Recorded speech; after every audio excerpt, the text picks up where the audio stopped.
What's up, everybody? Welcome back to another episode of Day1Radio, broadcasting on day 11 something of quarantine out this bitch. You know what I'm saying? We still out here, still surviving. You know what I'm saying? Got my man Brandon Peters in the building. What's going on, man? Ain't nothing much, man. Just grinding, bro. Doing as much as I can, you know, listening to music, going on runs, working, and repeating. It's like Groundhog Day over here, man. But, you know, it is what it is. Blessed to still be doing what I can do during this time, man. And we not going to waste no time, man. We going to get straight into it. As y'all know, with Day1Radio, we always tell stories that haven't been told before, or we tell stories that haven't been told correctly. And I feel like it's going to be a lot of people that's listening to this, that's watching this, that they may be hip to the voices, but they're not hip to the story. So we're going to get into it, man. Welcome, Black Soprano Family, to Day1Radio. What's happening, fellas? What's up, G's? What's poppin' with it? And if What's you're up not, with you, King? Yes, sir. Yes, sir. If you're not familiar with Black Soprano Family, Big B.S.F, we got the head honcho in here, Benny the Butcher. We got the man behind them fire-ass beats, Rick Hyde. And we got the young guy of the bunch, the one coming with them real cutthroat bars. We got Heem in here, man. We very happy to have you. Myself and Maurice have both been fans of Griselda for a minute. We was both at the show probably 3-4 years ago at Space 2 in front of 150, 200 people, and they y'all performed for like an hour and a half. No rapping over vocals, rapping straight off the tracks, and then kicked it across the street for 2 hours after the show. I was like, these niggas might be the realest niggas in hip hop since the lot. Real shit, man. Just I tell people, man, we the freshest off the street corner. You know what I'm saying? So we don't know how to be nothing but ourselves. You feel what I'm saying? And Griselda's like dudes, it's older dudes. Everybody is above 35. Yeah. You know what I'm saying? So these is not young dudes. These is people who know how to move, who know how to act, who've been in situations before, and they treat this music. It's more than an opportunity. It's a blessing. So we just as intrigued to tap into the fans as they are to tap in with us. You know what I'm saying? So it's dope. And I'm glad you said that because, like, when I first got into y'all's music, I was like, damn, why do I like this shit so much? You know what I'm saying? Like, obviously, like, the bars and the lyrics was there, but it's like, it's something else deeper than that. And then when I read into the story, I was like, okay, yeah, these dudes have been through some shit, and hell, they're around my fucking age. No wonder I can relate to this shit. You know what I'm saying? So it's like, you know, like, can each of y'all kind of like talk about just like how serendipitous that is? Because, you know, we're coming out of a time where everybody was assuming that rap was always going to be like a young man's game, so to speak. But it's like, I mean, damn, niggas do get older out this bitch. You know what I'm saying? Like, niggas do live to see age 30, you know what I'm saying, a little bit more often these days. You know what I'm saying? Yeah, hell yeah. Nah, I can go and say, because I'm 30 myself. So I kind of feel like I'm in the middle. I'm a young nigga, but I got the old nigga mind. And it's like, it's a blessing, bro. We came from such a long way, man. And that's what I want the fans, everybody watching to understand. Like, a lot of people think this shit just happened 3 years ago. Like, nah, this shit is embedded, man. We've been working at this shit for like 15, 16 years, man. So, I mean, niggas is seasoned, niggas is polished. And once the opportunity presented itself, niggas was prepared for it. And that's what I respect about my homeboys and our situation the most. You know what I'm saying? Once the lights got cut on, nobody got scared, nobody shied away from the moment, and we gave our all to it. You know what I'm saying? Right. Absolutely. I would say something like, ain't nothing in the world and in the history of the world been a young man's game. NBA, NFL, rap, politics, with women like older men. You know what I'm saying? It's like, it's a grown man's game. Like, it's a man's world. You know what I'm saying? And you're not in your prime until you up there. You know what I'm saying? You're not at your strongest until you up there. And I don't know why. Even if you know, I guess they felt like it was a young man thing, because, you know, a lot of the young dudes come and they do the music and they get the big hits and everything. But even behind the scenes, the people who pressing buttons for that to happen are grown ass men. You feel what I'm saying? So I just believe like everything come with age. Age is a beautiful thing, man. So everything come with age and wisdom. Absolutely. You guys just signed a deal with eONE probably like a week, 2 weeks ago, or just announced the deal a week, 2 weeks ago. Speak a little bit about that and BSF as a label. Like you've been screaming this for a long time. So what are people gonna see from the label as you guys continue to unfold? Anybody want to take that? Man, I'm gonna tell you, look, I've been rapping a lot. I'm losing my voice a little bit. But listen though, we coming through to make a statement, an impact. Now I mean, Big Bro already really paved the way for us. So it's like, all we gotta do is, I ain't gonna say keep up, but just hold the tempo. You feel me? Because we right there.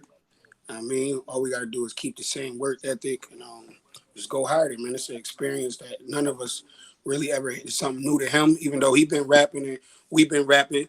But this is a different like pedestal he putting himself up to as a boss. You know what I mean? Carrying this, he gets carrying the whole team right now. He put it all on his back. I mean, now we just gotta make sure we protect the brain. You know what I mean, by any means, and just live up to the name. You feel me? We got a lot over our head right now. They're expecting a lot from us. Nah, that's absolutely true.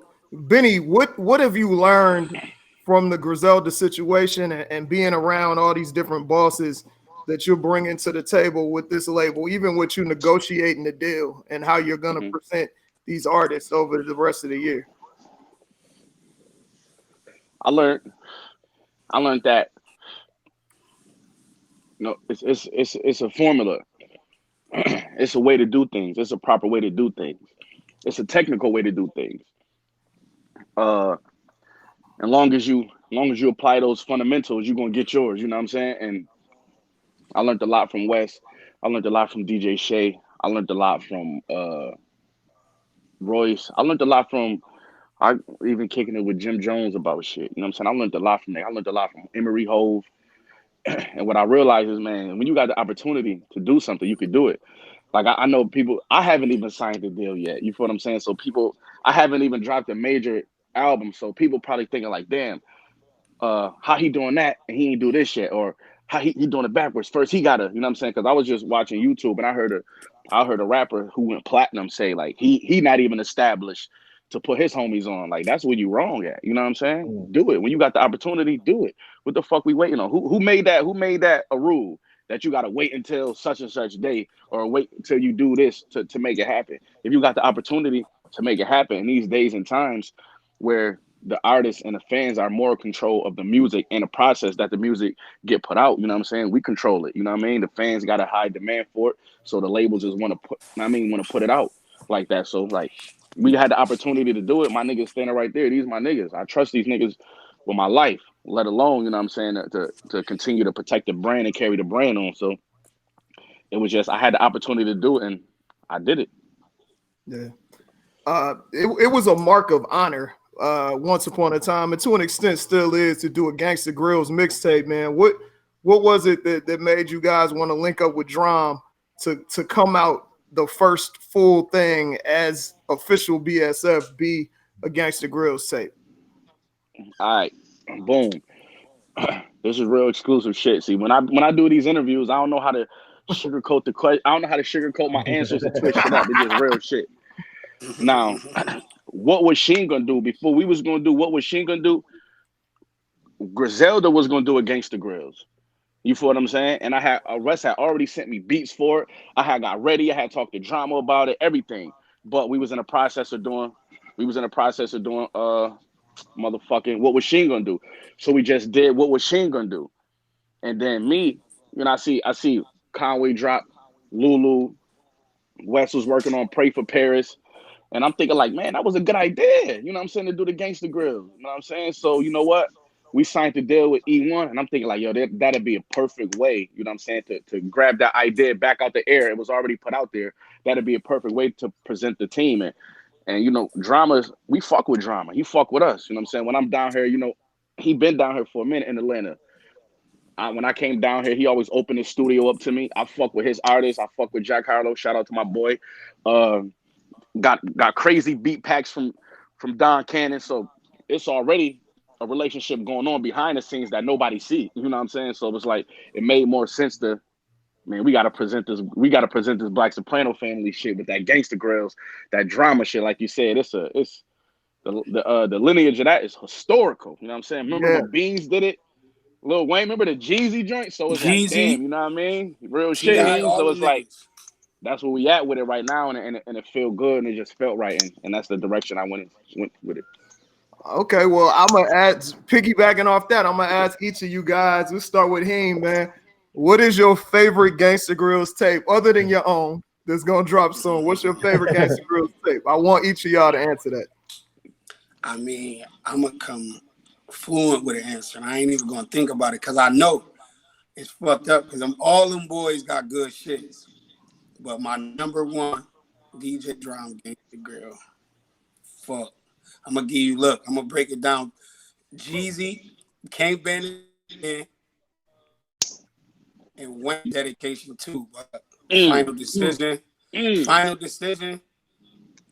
gonna have to go with Wayne. I love Big Uncle, but I'm gonna go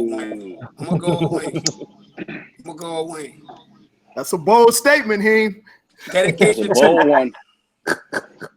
Dedication too, man. I got to. It's my honest opinion. Okay. I gotta go Dedication too. I want to say what's his name though, just to be different. You know, I'm the nigga that's confrontational for no reason. I gotta say the opposite. But I like Future, FBG the movie. That shit was fire. That was a fire Gangsta Grill. Right. Woo. That was a fire joint. If I had to throw a loop in it, but I'm definitely going Lil Wayne Dedication too. That's a no-brainer, hands down. Yeah, that Lil Wayne was crazy, man. That Lil Wayne Dedication too was crazy. The Beanie Siegel.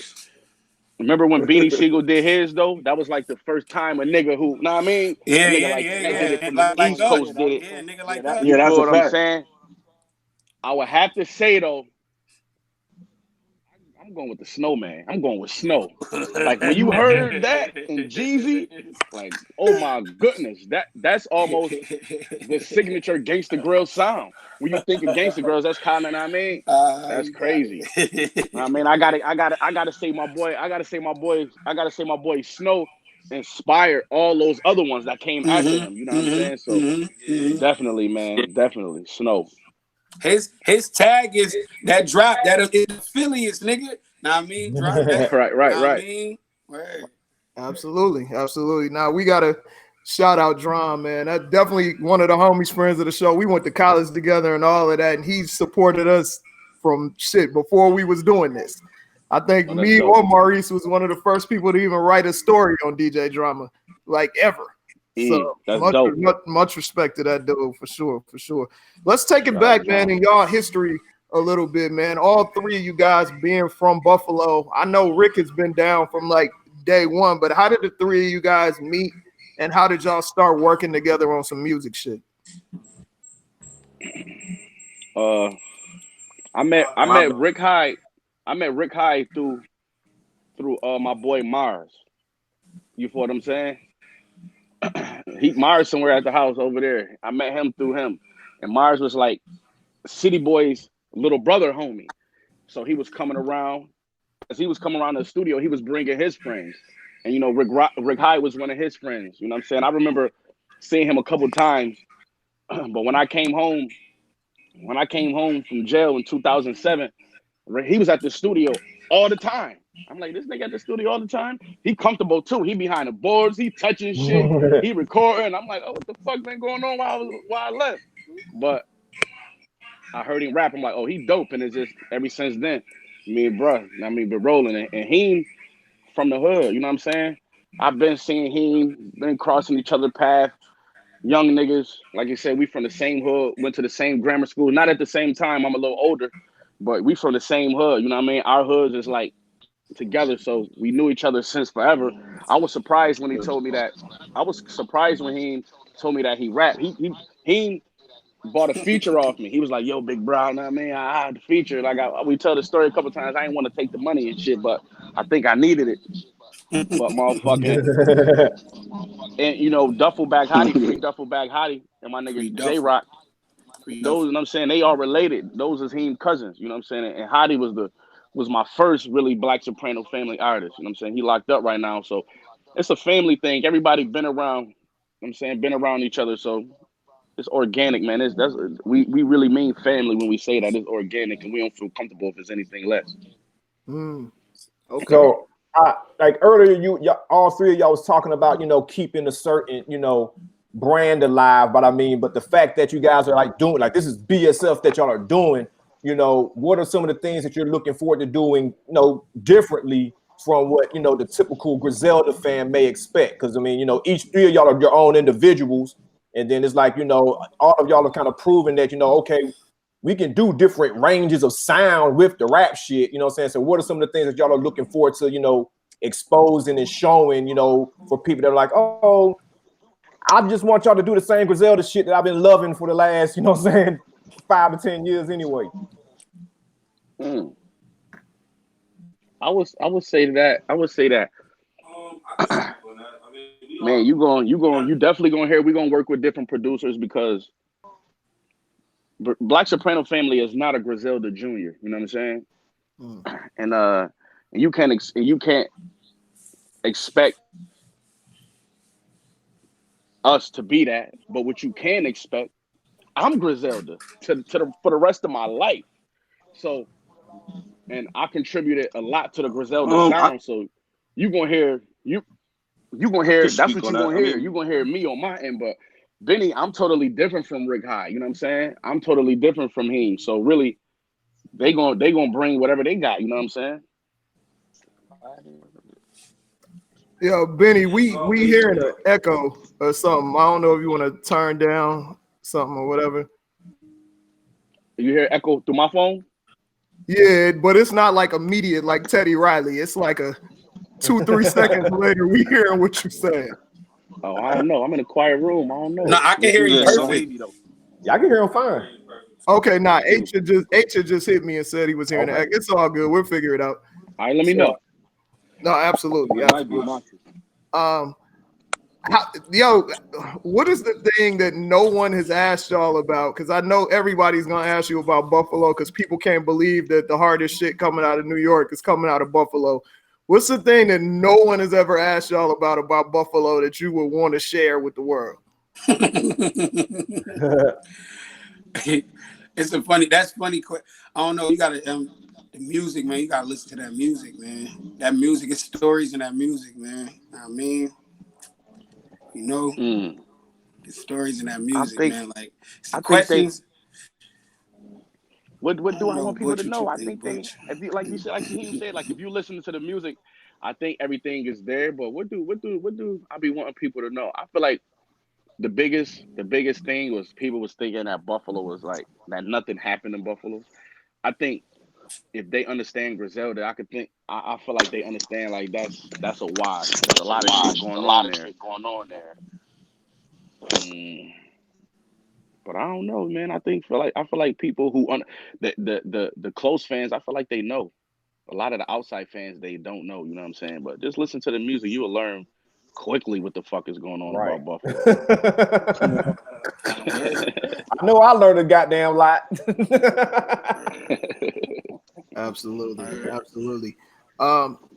Benny, you've been around for a really long time, and I don't think people really understand how far back your history goes. And I'm not sure why, because the videos is out there and all of that stuff, man. What's some of the shit that first and foremost, how did you stay focused and not give up, like continuously putting out projects? And you've been dope. Like your content is not much different now than it was then. How did you maintain your focus and keep your eyes on the prize during that whole time of grinding and people not paying as much attention as they should have? Well, I could say first, I started when I've been built a regional buzz for myself. You know what I'm saying? Rochester, Buffalo, Niagara Falls, You know what I'm saying? Surrounding cities, Lackawanna, Jamestown. Like I've been Western New York. I've been like built that buzz. So long as you got some fans to feed, long as I was walking around the city, and then people like, yo, man, you still rapping? Yo, when your next joint come out? People been asking me that for years and years. So long as I had people to feed, I always felt like I had to do it. You know what I'm saying? I always felt like that. And what pushed me, I tell people all the time, I was a good drug dealer, but I'm way better at this shit. You know what I'm saying? I'm way better at this shit. You know what I mean? So, and I always knew that. So even if I was doing good in the streets, I wasn't like satisfied because I was pursuing music. But the main thing is that I put everything in my own hands. Like my goal wasn't to sign a deal. My goal wasn't to do all the things that I'm doing now. You got, like I said, I told niggas my age. So at a point in time, I felt like shit. I might not never sign a deal. I might not never get on. So after coming home from jail and a lot of trial and error and having to come to a realization that shit like this was going on now might not never happen. My goal was just to monetize the Western New York shit. You know what I'm saying? The things that I had in front of me. I was still doing features. I was still getting booked for shows here and there. And my thing is if I could have pushed that onto the Midwest of Cleveland, I was worried about what I could control. You know what I'm saying? I wasn't worried about like, damn. So that drove me. Like it was never over. I could be motherfucking still doing it right now to this day. The DJs in Buffalo still was gonna play my songs. Niggas still was gonna book me for walkthroughs. And I would have still been able to do my thing. So that's what kept me doing it, man. I really didn't do it for this right here. I'm just locked in. I'm saying this is part of me. Dope. So speaking of those days, man, I'm curious, like, you're running in different circles these days. I want to know, have you had a conversation with 2 Chainz yet about the fact of you having the 2 Chainz name first? You know what I'm saying? You was going by Benny 2 Chainz back then, man. We spoke about it briefly. It was just told him like, yo, that used to be my name. You know what I mean? For sure. So Rick, same thing, man. It's like you got hella beat tapes on Bandcamp. You know what I'm saying? It's like the catalog is there for you too. You know what I'm saying? So like, tell us like how did you, decide, like to get on the microphone yourself as well, you know what I'm saying? And also just talk about your history as a producer as well. Like I was telling BP a little earlier, shit. Like I started out rapping first. We was just always in the studio, man. I'm talking about lab rats, man. 25/8, bro. We was my mom used to get pissed at me. God rest her soul, man. She used to be pissed at me. I was like 16, 17, coming out at 2, 3 in the morning. Smelling like mad weed. And we was just putting in the hours, man. And like I said, I started making the beats, man, because I was requesting beats from niggas around me. Like back then, YouTube and SoundCloud wasn't where it was at now. And it was like a producer or two that was in house, and I was asking niggas to give me beats. But I'm the low man on the totem pole, so it's like, bro, I'm gonna give you one. That turned into 2 weeks. Like, my bad, bro. I got you. That shit turned into 2 months. So I set up and I just started fucking with the computer myself, man. And shit, that shit ended up being wavy, man. I ended up making this beat for bro, and like it's like 09, 2010 or something like that, bro. I made the About Money beat with him, Chinks, and French. Oh yeah. You know what I'm saying? So we've been on this type of time, you know what I'm saying? Like bro said, we've been working, seeking features, working with artists, linking with niggas, doing shows, OT, all of that. So, you know what I'm saying? I made the beat for him, and then after that, bro and did Cocaine Cowboys. And I ended up doing 4 beats on that. And then after that, it was like, oh, you a producer too, bro. So it's like, and I just took it and ran with it. What was the first city outside of Western New York that fucked with y'all when you was like, oh wow, it's other people really listening, I need to go get that bag over there too? Philly. That makes a lot of sense. 5 times last year. Same venue, and it sold out every time. Yo, for me, it's Boston. I remember in 2000, before I even dropped my first break, 17 Bullets, before I even was signed to Griselda, Wes had a show in Boston. Shout out E. Jake and the homies. And Wes was like, yo, Wes was trying to sign me. He was courting me as an artist. You know what I'm saying? He was like, let me know, like, yeah, Buzz, I got shit going on. I got this show in Boston. Come fuck with me. You know what I'm saying? And when you do shit like that, it's like, even though we family, knew this nigga my whole entire life, this is business. So I kind of felt like it was a test. Like, let me see if this nigga gonna come to Boston. And that nigga, I was late as fuck, but I came. I was there. I popped up before he went on stage. He was like, oh, shit.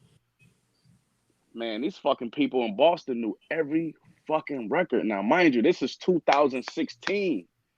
Wow. And like in the summertime, I'm like, damn. And then I got on and I performed. And they knew all my words. We performing shit off Fly Guy. And I'm like, oh, shit. I ain't gonna lie. Like, that day, that was a day in my life where that helped me, like, come to this. That was like a no turning back point. That helped me, like, come to this. Nah, that's ill, man. That's always good to see that support, that unexpected support. During this time, man, which y'all being, can't move around like that, can't do what artists normally do. Which y'all planning to drop the Gangsta Grills, planning to drop music on BSF this year, man. How are you planning to touch the fans when you can't necessarily do those physical shows? Man, I don't know. That's a good one, man. Shit like this, man. Fucking interviews with y'all niggas. And that music. You know what I mean? It's in that music. Right. We about to go live like Sway Lee. We got another interview after this. The music fill up the arenas anyway. The venues, wherever it's at. You feel me? That's what fill it up. Give them some time to practice the words. Yeah. Shooting videos, just more content. We dropping vlogs all the time, every week. Just shit like that. More content, man. Going live, and not getting bored and stagnant with it, not getting aggravated with it. Just living in the middle of what's going on and still doing what we got to do. Like, fuck it. If we got to go live every week just to talk to the fans and kick it with them, keep doing these interviews and drop more music and more vlogs to make it seem like even though we're not around, we're not traveling in your city, like, you keep seeing us. The blogs, every time we drop the blogs posted. So just stay more relevant. content. We on niggas' body. Facts. Stay relevant. You made a excellent point earlier saying that Griselda, the BSF is not Griselda Jr., which, that's excellent. And you can see how y'all move. It's a little bit different. To me, Griselda brought grimy street rap back to hip hop. How is BSF building upon that? Because I feel like you do the same thing, but you're a little bit more accessible with the fans. You'll do a song with artists that people don't think you'll do songs with.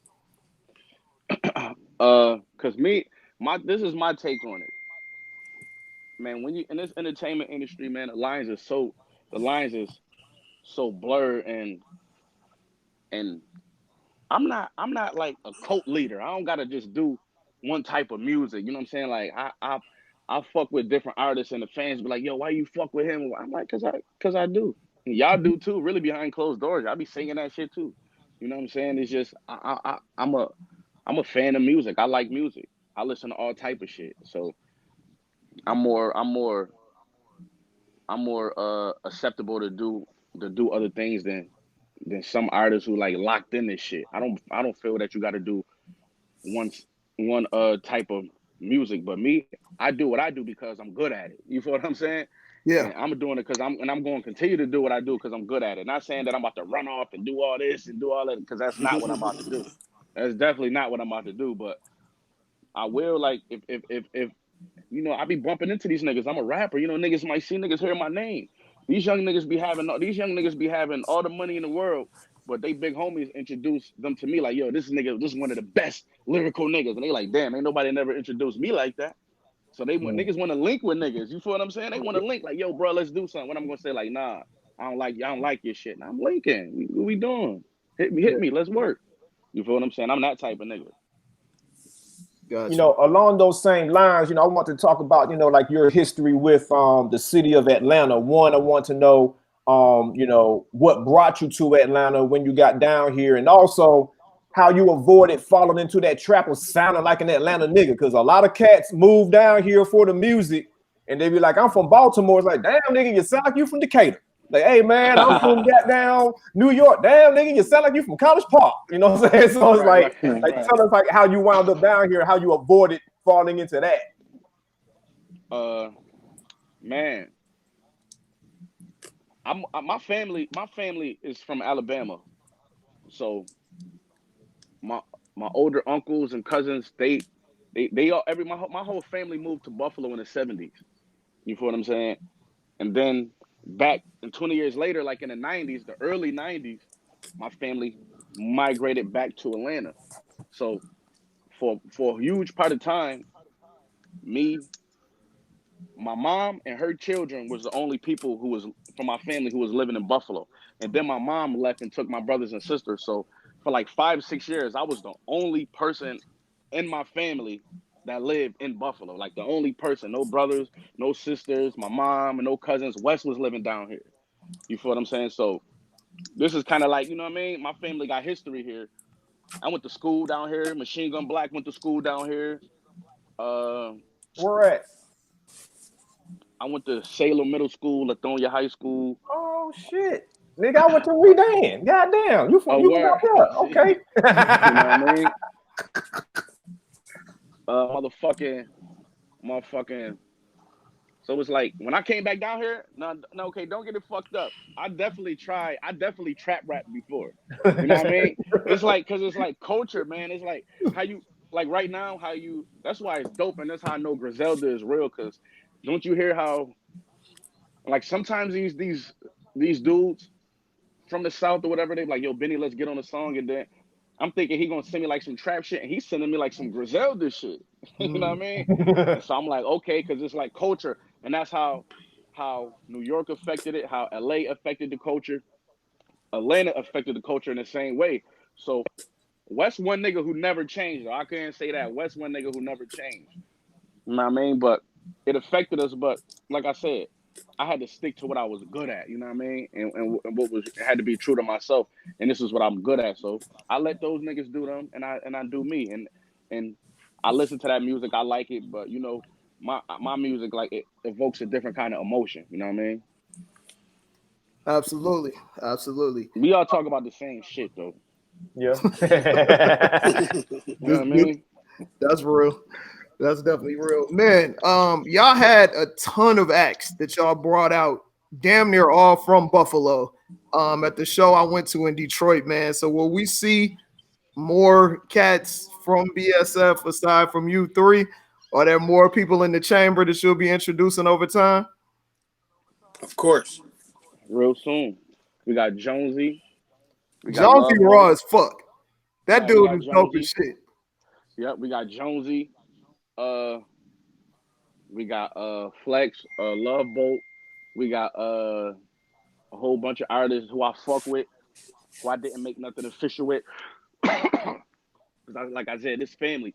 So I kind of gotta we kind of gotta fill each other out. Pause for a minute before we, you know what I mean, getting his business together. But that's what this whole thing is about, man. Is bringing talent to the forefront. Whether it be dudes it's definitely gonna be dudes from Buffalo because that's home, or it might be somebody from Alaska, it might be somebody from Little Rock, it could be anybody, it might be somebody from down here, whoever we feeling. But definitely Jones, man. These three right here though, these two right here, Rick, Hyde, and Heem. I mean, these niggas' turn. They fought, man. Heem, both of these boys came with me on my first two tours that we put up together, and we've been through a lot with each other up leading to this point. So, man, the ball in these niggas' hands right now. Absolutely. Yo, so Heem, when your solo project drops, hopefully in 2020, what will we hear from you? What's your thing? My life, man. I'm gonna give y'all niggas my life. I mean, it's like my debut. It's it. I mean, I'm gonna let you tell me. You answer the question. You gonna answer the question. We're gonna talk again after it drop. You know what I mean? Because I'm gonna stand on it. It's 30. I can't really explain too much about it. I feel like I'm giving everything I got. I mean, I'm unloading my guns with that one. I'm up to bat. Big bro told me you up to bat, nigga. I'm up to bat. You know what I mean, right? Shit. Like I'm about to give you my story every front to back. And it's just, and I feel like with him, he talked that shit that people feel. Where y'all about to go? He talked that shit that people feel. Like his music inject. I mean, it brings emotion out, and I feel like it's my job that his story get told the right way, and that's all I'm gonna do. You know what I mean? Like I said, I don't be over niggas. I'm not nobody. I'm not trying to be like a fake boss and telling niggas what to do or nothing like that. Like I don't got to tell these niggas nothing. I just want to make sure his story get told the right way. You know what I'm saying? Absolutely. Rick, you got the beats, you got the bars. When you on stage, man, you got all the personality. You like you come across like the real chill dude that will also hit you upside the head and start tripping. So what will we expect of your project? Yo, I got plates 2 on the way. I'm telling you, this shit is gonna be an instant classic. It's everything everybody been asking of me. Bro got some good production in my hands. Like I got a shit on it from Harry Fraud, Derringer, A-Rap music. I'm going to touch bases, man. But I'm also going to take the time to separate myself because you know what I'm saying it's a little crowd of the who's going to be next. You know what I'm saying? Because Griselda, they shit is set in stone. They legacy cemented, and the fans want to know who's going to be next to, you know what I mean? To separate themselves in, you know what I mean? So I feel like when I drop plates 2, I'm going to do that. Well, plates 1 was dope. You had some heat on plates 1, so looking forward to the second one.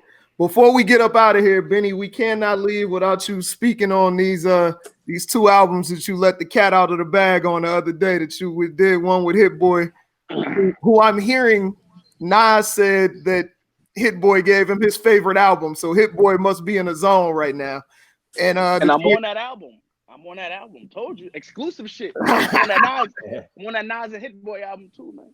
Yeah, I heard the song with him and Big Sean was amazing. Like it's some summer anthem shit.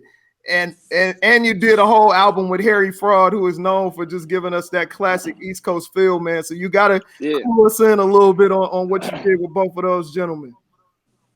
Listen, the Harry Fraud album is what I like to call plugs I met too. You know what I'm saying? Is everything done? I could drop it tomorrow. It's that ready. I got the front cover. I never posted. I got the back cover track list. I never posted. You know what I'm saying? I'm still not gonna say who won it because it's gonna fuck niggas up. And I'm a wait. You know what I'm saying? I'm a wait. Y'all niggas ain't ready for that plug. Features on there. The beats is crazy, man, and it's that type of music. And I was just at a point in my career where I was just showing niggas that I'm still hungry on that Harry shit. On the plugs I met too, I'm showing niggas I'm still hungry. And that Hit Boy joint, man, it's the same thing. I'm talking real saucy on there. I can't wait till people get this. You know what I'm saying? And I'm just sitting back. I know why people expecting me to drop. Why he ain't drop? I could have been dropped 3 times already this year. But timing is everything. Yeah. Boy, do drop that I've been compiling with these great producers, man. Everybody gonna appreciate it, and everybody gonna know why I held it and wanted to bring it to the table the way I did. Cause the Hit Boy project, shout out my nigga Hit. It gotta be like I need the platform gotta be big.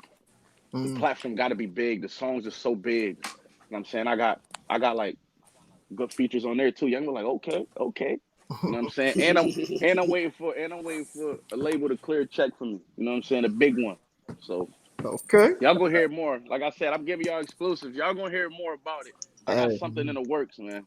I appreciate it, man. Fellas, Just know man. the quarantine's been good to me. You know what I'm saying? Staying in the house, on the phone, plotting these deals out. It's been real good to me. You know what I mean? Hey, man, it ain't nothing like eating in a drought. For real. Word. Absolutely, man. Fellas, we definitely appreciate this, man.